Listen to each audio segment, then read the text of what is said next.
গাইছের ঘর কাকো চুড়ি টুড়ি নাগিলে কোন আনি তুই যে সবুজ চুড়িলা দিবার বলে নাকি মানসিক কাক আরো আন্ধাদুন দিবার জন্য এটা মাইটের খাওয়াতে না বয়ফ্রেন্ডের বলে মঙ্গল হয় যত মঙ্গল তো আমার চেংড়া লাগে না অঞ্চল থেকে কয় দিছে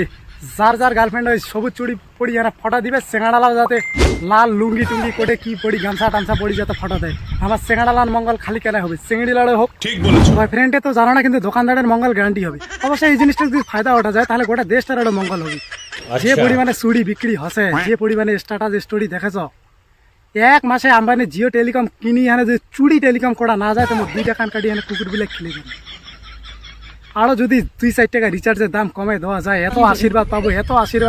এই আশীর্বাদে যদি কোটে থেকে কোটে পৌঁছে যাবো ধরা মুশকিল আছে জাস্ট ইমাজিন করো যে প্রধানমন্ত্রী নরেন্দ্র মোদীর নাগাদ বসিয়ে চা খাচ্ছি 5 স্টার হোটেল বিমান থেকে এই দেশ থেকে ওই দেশ দামি সিগারেট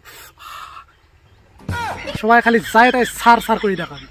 20 খান চুড়ি 120 টাকা নিছি আপাতত কাউকে না গেলে ভাড়া টাড়া দিম ফটো শটা উঠিবেন উঠিয়ে এনে আরো রিটার্ন করে দিবেন সবুজ চুড়ি পিনতেছে ধর্মীয় একটা কালচার ফলো করি আর ওইটার উদ্দেশ্য আলাদা আর এমরা গোটা ক্রেডিট একটা বয়ফ্রেন্ড ট্রান্সফার করে দিছে ফেসবুক হোয়াটসঅ্যাপ ইনস্টাগ্রাম এমার জিনা হারাম করে দিছে কি যে হবে রে লেখাছে বুঝেছ প্রিয় তোমার জন্য পড়েছি আর আমার লাতে না তো কাউকে কালা সুতালাও না পড়ে ভালো কথা শোনা বয়ফ্রেন্ডে তোরা লাল চুড়ি পড়া লাল হ্যাঁ খাতরো কা নিশান